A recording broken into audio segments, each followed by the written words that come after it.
Dinner with a stranger.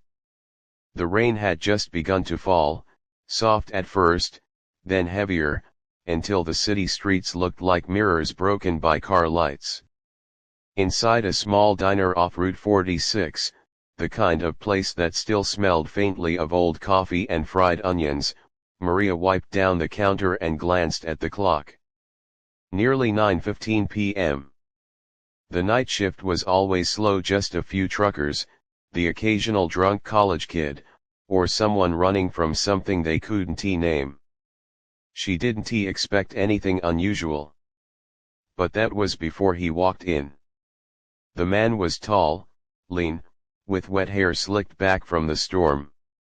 His coat was too big, maybe thrift store, and he carried nothing but a folded piece of paper. Maria noticed his eyes first, restless, as if scanning for exits.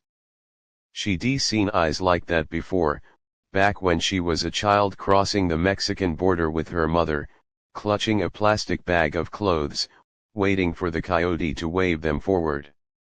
"Coffee?" she asked automatically, her voice steady but kind. He nodded, sliding onto the stool directly across from her. "Please." The man wrapped his hands around the mug she placed before him, though he didn't drink.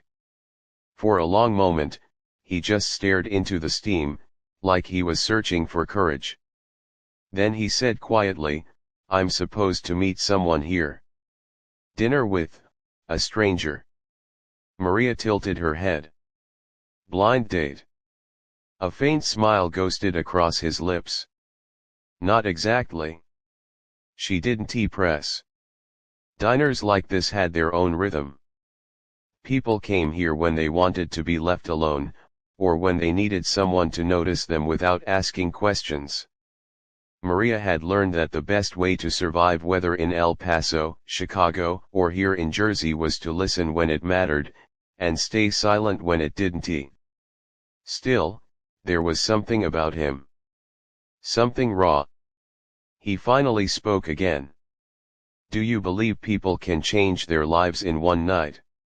Maria gave him a look, wiping her hands on her apron. "I had to. The night I crossed that border, everything changed. Sometimes it's the night that decides who you'll be." The man blinked, like her words had struck deeper than she meant. He unfolded the paper in front of him. It was a letter, crumpled, water-stained. She couldn't read the words upside down, but she saw the signature at the bottom, Emily Carter. "Who's Emily?" she asked gently. "My daughter," he whispered. Maria froze. Something in his tone, half hope, half fear, made the air heavy. "I haven't seen her in 12 years, he continued. He stopped, swallowing hard. "I wasn't a good man. I got into things, drugs, robbery.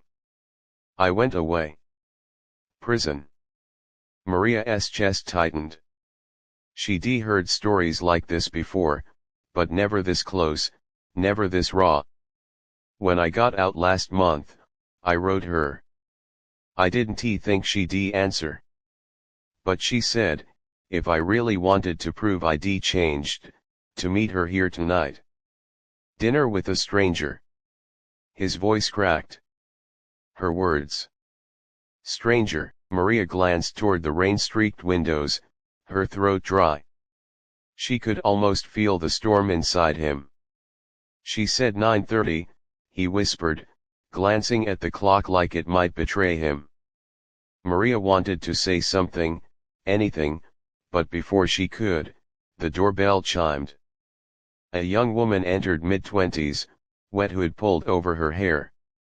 She scanned the diner, hesitated, then spotted him. The man froze. His hands trembled on the counter. "Emily," he breathed. The girl's eyes flickered. "You're Daniel." He nodded quickly, standing up too fast, nearly knocking over the coffee. "Yes. I'm your father." The word hung in the air like smoke. "Father." Emily didn't move closer. She kept her arms crossed tightly, as though holding herself together. I don't know why I came. You ruined everything. Mom worked 3 jobs because of you. Her voice wavered. I hate you. But I had to see if you'd even show up. Daniel's face crumbled. He reached out, then stopped, as though touching her might shatter the fragile moment. I know I can't take back what I did. But I'm here. I'm not running anymore. Please, just, one dinner. One chance. Maria felt like an intruder on a scene too sacred for witnesses. Yet she couldn't step away. Emily's jaw clenched. One dinner. That's it? They sat in a booth near the window. Maria poured water, set down menus neither of them touched. The silence between them was louder than the rain. Minutes passed, filled with halting words. Daniel tried. He spoke about prison programs, sobriety, the job at a mechanic's shop. Emily countered with years of birthdays missed, nights of crying herself to sleep. He apologized again and again, his voice breaking until even Maria, hardened by years of immigrant struggle, felt her throat ache. Then came the twist. Halfway through her untouched fries, Emily slid a folded paper across the table. Mom died last year. Cancer. Daniel went still. His breath hitched like someone had punched him. I wrote you, Emily whispered. But the letter came back inmate released. No address. No father. Daniel pressed the paper to his chest, as though it could restart a broken heart. I'm sorry, he choked. God, I'm sorry. I should be been there. I should be. But Emily's voice cut sharp. Sorry doesn't bring her back. The words landed like a verdict. For a moment, Maria thought Emily would walk out. She even grabbed her coat. But then she paused, staring at the man crumbling before her. Slowly, almost unwillingly, she sat again. Fine, she muttered. You want one chance? Prove you're not the same stranger who left me. Daniel wiped his face, nodding fiercely. I will. I swear to you, I will. The rain softened outside. The diner, so empty moments ago, now felt alive with something heavier than hunger. A reckoning.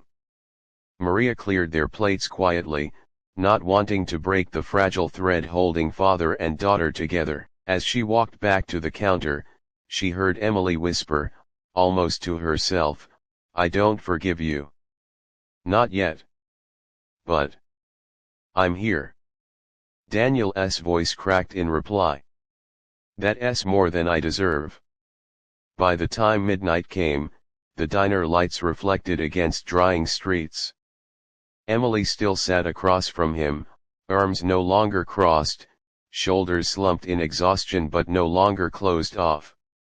Daniel, though broken, looked like a man who'd been given a lifeline.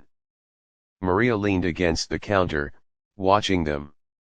Strangers still, maybe. But strangers with a chance. And sometimes, she thought, that was enough to begin again.